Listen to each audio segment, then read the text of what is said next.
Pertanyaannya tentang sukses dan kehidupan sehari-hari. Jadi sebenarnya kehidupan sehari-hari itu juga menentukan kesuksesan. Jadi yang perlu diperhatikan adalah konsistensi apapun lah. Misalnya saya mau menurunkan berat badan saya. Apakah saya konsisten dengan olahraganya, konsisten menjaga makannya, yang dimana sebenarnya bukan seasonal, lebih kepada harian gitu. Jadi sehari-hari saya seperti apa itu menentukan banget. Jadi benar banget sebenarnya tindakan harian itu menentukan orang itu kemana masa depan orang tersebut. Salah satu kunci untuk berhasil di bidang apapun kan konsistensi. Kita sempat ketemu orang-orang sukses di bidang apapun lah, di bidang apapun. Coba kita duduk bersama mereka ngobrol bagaimana sehari-hari mereka, bagaimana konsistensinya mereka terhadap tujuan mereka, apapun yang mereka kerjakan gitu. Nah, konsistensi inilah yang luar biasa, pasti menghasilkan sesuatu yang dahsyat kalau kita konsisten. Itu saya yakin sih.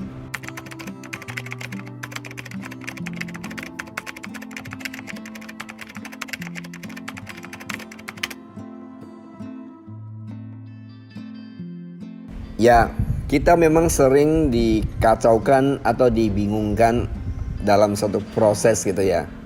Seperti tadi Andrew bilang kalau membuat TikTok, membuat 3 video TikTok tidak rame langsung meninggalkan. Nah, artinya goalnya Andrew itu apa? Mau mendapatkan follower yang banyak dalam waktu yang sesingkat-singkatnya, atau Andrew ada pesan apa melalui TikTok tersebut? Ada misi apa gitu? Ada goal apa? Nah, kalau memang ada itu gitu, nggak peduli berapa followernya. Dengan konsistensi membawakan satu misi atau satu tujuan tertentu, kalau kita konsisten, lama-lama orang akan datang. Saya masih ingat dulu saya nonton satu film yang sangat menginspirasi ya. Mungkin anak muda sekarang mungkin sudah nggak tahu film ini, Forrest Gump. Film itu digambarkan bagaimana konsistensinya. Di situ salah satu yang digambarkan tentang dia lari gitu ya. Pada saat dia lari gitu, pertama dia lari sih orang bilang dia gila gitu. Tapi dia konsisten. Di film itu digambarkan akhirnya yang follow dia lari itu banyak sekali gitu. Nah, sebenarnya itu satu ilustrasi yang sangat bagus bahwa karena dia lari for satu tujuan. Nah, TikTok tadi apa tujuannya gitu. Kalau tujuannya jelas, nggak perlu orang ikut atau nggak ikut, nggak masalah. Kalau misalnya goal kamu membuat TikTok berapa kali sehari cukup, kamu mau berhenti, sah-sah aja. Bukan berarti kamu menyerah dan give up juga. Jadi tidak selalu kita bisa menstempel orang kamu give up so soon. Belum tentu. Karena kita bisa jadi kita judgement kita salah. Tujuannya memang hanya itu aja sampai dia merasa cukup. Ya berhenti gitu. Jadi jangan merasa berdosa juga pada saat kita berhenti membuat sesuatu. Juga jangan merasa bangga juga kalau kita misalnya konsisten itu. Jadi bukan mengejar satu kebanggaan menurut saya. Jadi lebih mengejar apa tujuan utamanya itu apa gitu. Kalau hanya untuk bangga-banggaan ya akhirnya kita tidak mendapatkannya kan kita give up.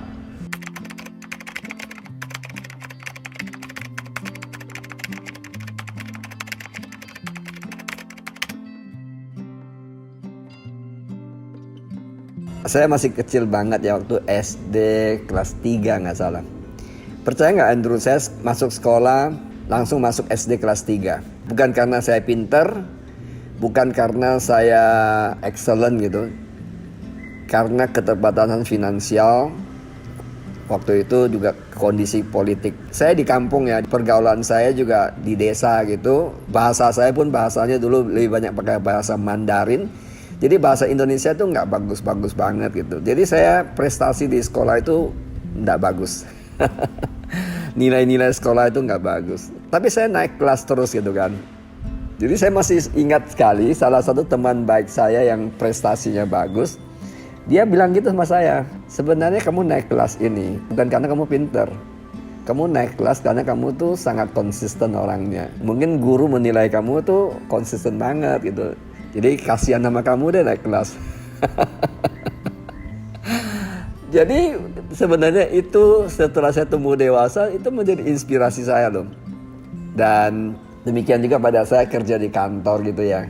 Waktu saya sambil kuliah sambil kerja, manajer senior nih saya ngobrol sama beliau, dia bilang, karena saya kagum sama beliau dalam arti gitu, dia mungkin salah satu lah orang Indonesia ya yang duduk di posisi penting di perusahaan itu. Sementara posisi penting itu kebanyakan orang-orang yang dari luar negeri atau orang yang pendidikan sangat tinggi. Nah, manajer yang satu ini tidak tinggi-tinggi amat, dan dia juga bukan lulusan luar negeri, dan dia juga bukan orang yang hebat banget itu ya dalam segala hal. Dia sharing sama saya, dia bilang, saya tidak takut dengan kepintaran orang lain, saya tidak takut dengan kemampuan orang lain, tapi yang saya miliki adalah saya konsisten dengan apa yang saya kerjakan, dan saya terus belajar untuk menutupi kekurangan saya. Tapi itu adalah menginspirasi saya loh. Saya pikir benar juga ya.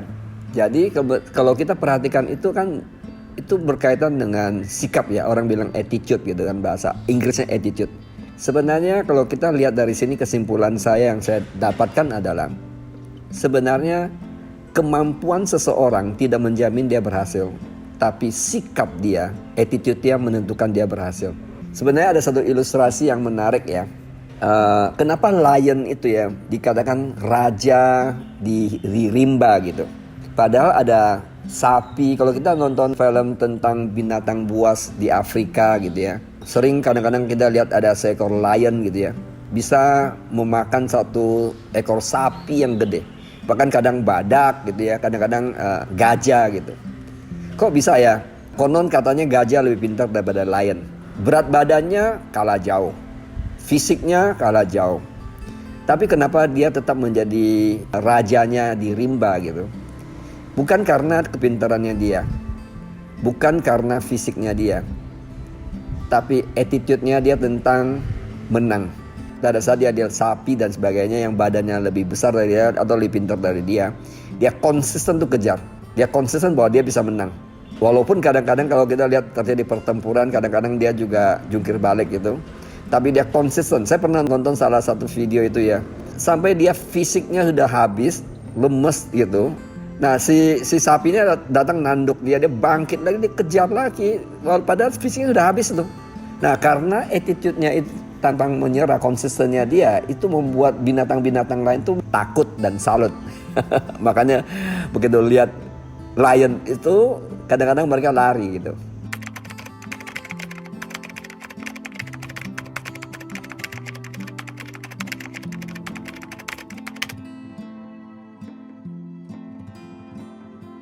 Sebenarnya konsistensi bukan ditemukan, tapi keputusan. Pada saat kita mau mengerjakan sesuatu, tadi dibilang, tadi kan contoh kamu bilang video TikTok tadi ya. Keputusan apa pada awalnya membuat TikTok itu? Kalau keputusan sudah ambil, ya action follow the decision kan?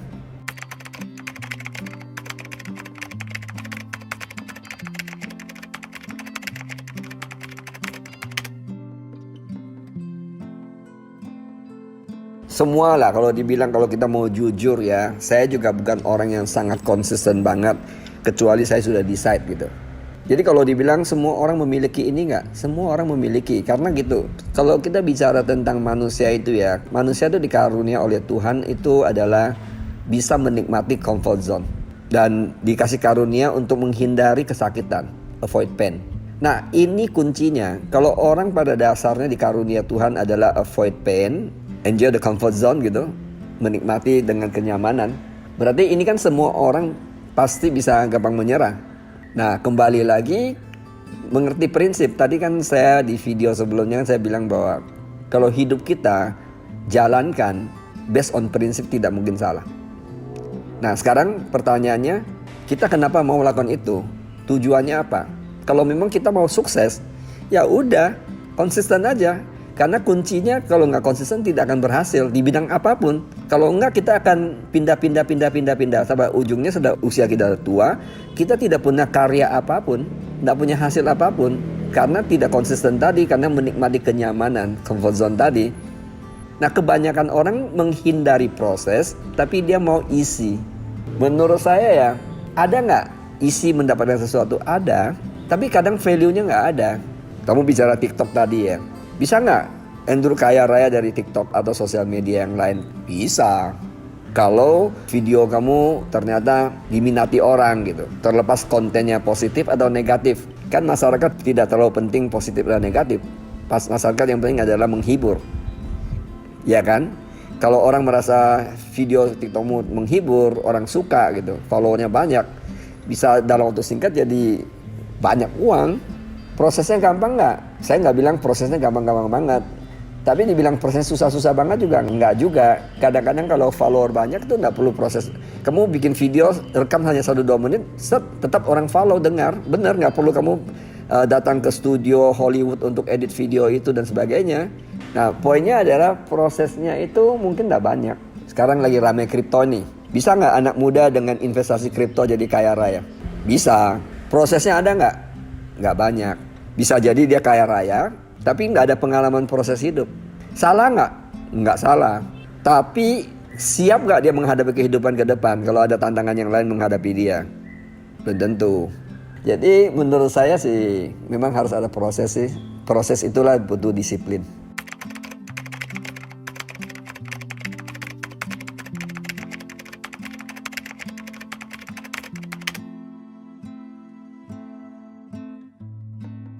Memang itu perlu melatih ya. Jadi menariknya gitu. Ini yang saya pelajari, Andrew, bahwa otak kita itu bisa dilatih. Memang karunia Tuhan tadi saya katakan bahwa by nature kita akan avoid pain, gain pleasure. Kembali lagi kalau kita bilang bahwa untuk sukses nggak bisa. Hanya apa yang Tuhan berikan karunia kita itu kita pakai, namun salah aplikasinya. Jangan salah paham ya, saya nggak bilang karunia Tuhan itu salah. Justru karunia Tuhan itu luar biasa, memberikan kita gain pleasure, avoid pain.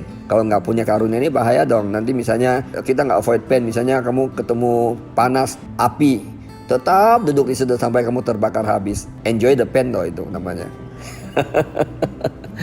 Bukan begitu maknanya. Justru otak kita bisa dilatih tadi, keluar dari zona kenyamanan, hadapi pain itu. Sampai di titik tertentu, pain itu tidak merupakan pain lagi. Adalah otak kita sudah dilatih menerima kenyataan itu dan sudah jadi biasa. Contoh lah Andrew, misalnya kamu hidup di Indonesia. Indonesia dibilang negara sedang berkembang, mundur-mundur banget juga enggak. Dibilang maju-maju banget juga enggak gitu. Tapi kita cukup nyaman hidup di Indonesia sebenarnya. Coba Andrew suruh hidup di negara-negara misalnya katakanlah di Pasifik di ujung sana gitu. Atau di Afrika negara yang di Afrika yang belum maju. Nyaman gak kamu di situ? Bohong kalau nyaman. Tapi kenapa orang yang tinggal di situ bisa nyaman? Karena otak mereka sudah dilatih. Otak kita belum dilatih. Demikian juga hal-hal yang lain dalam hidup ini kan. Dalam mencapai kesuksesan sama kan. Mungkin belum ada pengalaman itu kan. Belum ada proses itu kan. Makanya kita belum berhasil. Nah proses itu jalanin sampai kita nikmatin. Akhirnya painnya tidak merasakan lagi. Simple lah, simple. Setiap awal tahun kan kita ada resolusi ya. Salah satu resolusi orang paling umum di kota besar itu adalah ke fitness center untuk buat badannya bagus gitu, atau minimum dia menjaga staminanya bagus gitu. Hari pertama, hari kedua, hari ketiga rajin. Setelah itu, kenapa orang mundur? Karena kesakitan. Tapi sebaliknya kalau orang-orang seperti Ade Rai, ke fitnessnya itu merupakan kebutuhan. Nah dia pain nggak? Buat Ade Rai, saya yakin ya saat ini gitu ya, bukan saat inilah, sudah lama lah dia nggak pain lagi ke fitness. Tapi buat saya bisa jadi itu pain. Kenapa? Karena otak saya belum terlatih. Adelai sudah terlatih di situ. Itu.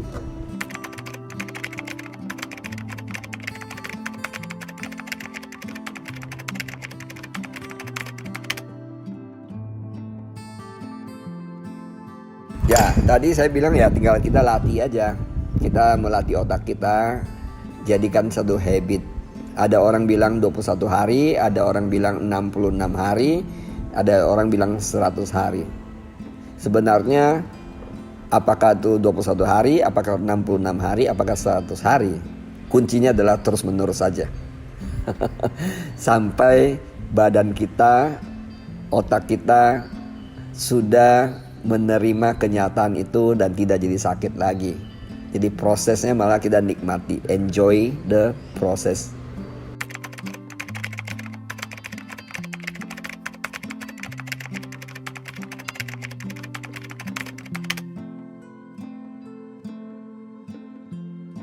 Aspek yang dia yakini itu benar.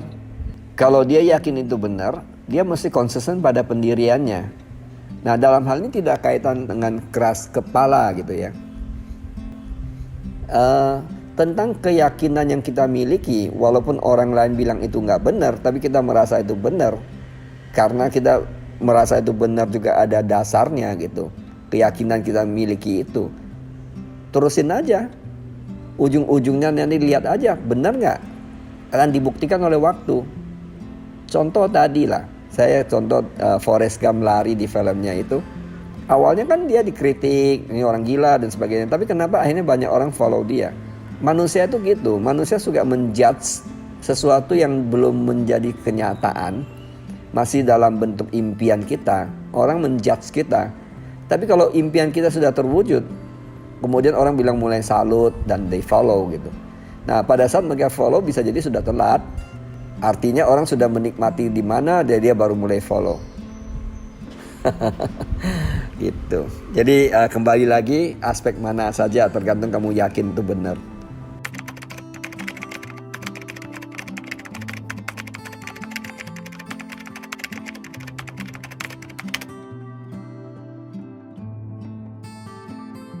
Kamu akan menikmati apa yang kamu bayar harganya. Sederhanalah COVID-19 ini ya, COVID-19 ini. Buat sebagian orang sangat struggle tentang finansial dia selain kesehatannya. Karena dampaknya adalah kepada ekonomi kan. Tapi buat sebagian orang yang berjuang dari dulu sudah mempersiapkan diri menghadapi segala macam krisis, ada masalah nggak? Nggak ada.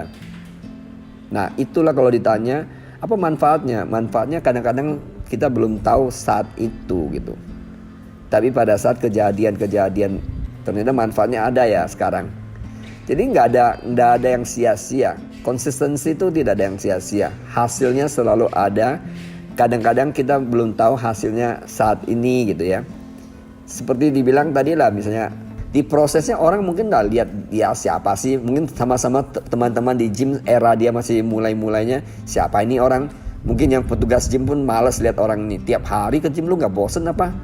Lu nggak ada kerjaan apa? Mungkin orang bisa kritik. Tapi begitu Arnold Schwarzenegger sudah jadi Mr. Universe atau si Aderai juara Asia atau apa, pokoknya dia luar biasa lah dalam binaraga gitu. Baru orang kagum-kagum sama Aderai, kagum-kagum sama si Arnold Schwarzenegger dan sebagainya dalam hal fitness gitu ya. Ya pasti ada waktunya untuk menuai dari konsistensi kita. Itu yang saya yakin.